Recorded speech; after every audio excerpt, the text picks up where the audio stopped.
کرتا ہوں سود سے، حرام خوری سے، ناجائز مال سے، ناجائز معاملات سے۔ اور اللہ کے نبی علیہ السلام نے حدیث پاک میں فرمایا لَيَأْتِيَنَّ عَلَى النَّاسِ زَمَانٌ لَا يَبْقَى مِنْهُمْ أَحَدٌ إِلَّا أَكْلُ الرِّبَا۔ ایک زمانہ ایسا آئے گا میری امت پر، تم میں سے کوئی بھی باقی نہیں رہے گا مگر یہ کہ وہ سود خور ہوگا، سود اس کے پیٹ میں گیا ہوا ہوگا، حرام گیا ہوا ہوگا۔ وَمَن لَّمْ يَأْكُلْ، ہاں اگر کوئی ایسا ہے اس نے جہاں تک احتیاط کیا ہے لیکن یہ کہ وہ بھی دعویٰ نہیں کر سکتا، اس لیے کہ اسے بھی سود کے آثار، سود کی گرد و غبار، سود کا ماحول، سودی لوگوں کے ساتھ اٹھنا بیٹھنا، سودی لوگوں کے ساتھ تعلقات، سودی لوگوں کے ساتھ لین دین کرنا، اس میں وہ شامل ہے تو اسے بھی سود کا گناہ ہوگا۔ اس سے پہلے رمضان المبارک میں گزشتہ ایام میں سورہ بقرہ میں سود کے متعلق بڑی تفسیر آئی۔ مجھے عرض کرنا یہ ہے کہ ہم یہ سمجھتے ہیں کہ ہم حلال کما رہے ہیں، ہماری زندگی حلال میں جا رہی ہے، لیکن سود کی بہت ساری شکلیں حضرات علماء نے بیان کی، جیسا کہ آج ایک عمومی شکل لیز کا گھر، اچھی طرح سمجھ لیں، بہت سارے لوگ، بہت سارے علماء نے شاید لیز کو جائز کہا ہے، لیکن مسئلہ پوچھا جائے کسی ایسے عالم دین سے، مفتی سے جو متقی ہو، فتویٰ اس کا اعتبار کیا جاتا ہے۔ حقیقتاً مسئلہ کیا ہے آپ کسی سے پوچھ سکتے ہیں، کسی ایک عالم اور مفتی سے۔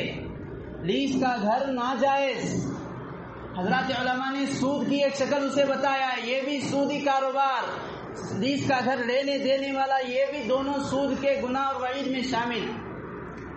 اصل جو ایڈوانس دیا جاتا ہے، ایڈوانس کی جو رقم جو دی جاتی ہے، اس کی حیثیت کیا ہے؟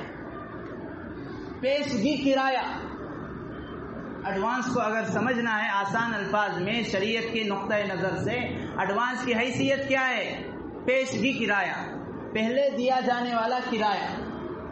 یعنی ہو سکتا ہے یہ کرائے میں ٹال مٹول کرے کرایہ دار، اس وجہ سے ہم اس کا کرایہ اس کے دے ہوئے ایڈوانس پیشگی کرائے میں سے لیس کر لیں گے، وضع کر لیں گے۔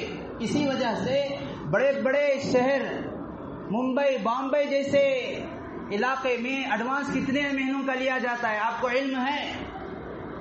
ایڈوانس جو وہاں پر لیا جاتا ہے 3 ماہ کا ایڈوانس، صرف 3 مہینے کا۔ دلی، سارا یو پی، دیوبند، یہاں ایڈوانس لیا جاتا ہے 1 مہینے کا، 1 مہینہ ایڈوانس اور اس کے ساتھ کرایہ۔ حیدرآباد، یہاں پر ایڈوانس 2 مہینے کا۔ اور ہمارے شہر گلستان، شہر بنگلور میں ایڈوانس، ارے یہ ہو رہا ہے نا، یہ احتساب کی رات ہے، یہ ہمارا کسی ایک دوسرے کو طعن و تشنیع نہیں ہے، یہ ہمارا معاشرہ، ہمارا علاقہ نہیں، ہمارا پورا شہر اس سیلاب میں ڈوبا ہوا ہے، اس سیلاب کی زد میں آ گیا ہے۔ اب وہ حرام کے گھر میں ہے، کتنی تہجدیں، کتنے فرائض، کتنے روزے، کتنے تسبیحات، کتنا رونا، کتنا گڑ گڑانا، کتنے کلام پاک کو ختم کیے گئے، کتنے دعوتیں، کتنے علماء آ گئے، کچھ فائدہ نہیں ہے۔ فَأَنَّا يُسْتَجَابُ لَهَا، حدیث پاک میں فرمایا گیا اس کی دعا کہاں سے قبول ہوگی؟ مأکلُهُ حرام، مشربُهُ حرام، ملبسُهُ حرام، کھانا حرام ہے، پینا حرام ہے، اوڑھنا حرام ہے، ساری عبادتیں بیکار، دعا قبول نہیں ہوتی۔ حدیث میں صاف وضاحت آ گئی ہے۔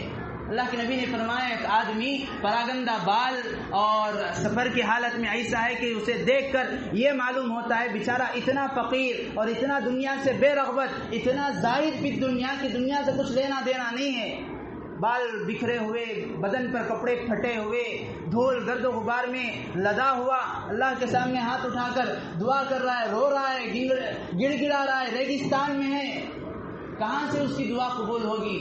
جبکہ یہ جو آثار بتائے گئے اس کے لباس، اس کے بال کے، یہ آثار بزرگوں کے حلیہ کے آثار ہیں، صوفیاء کرام کے آثار ہوا کرتے ہیں۔ ایسے دیوانے مجذوب قسم کے لوگ، اللہ کے یہاں ان کا بہت بڑا مقام ہوتا ہے، لیکن اس کی دعا قبول نہیں ہوتی۔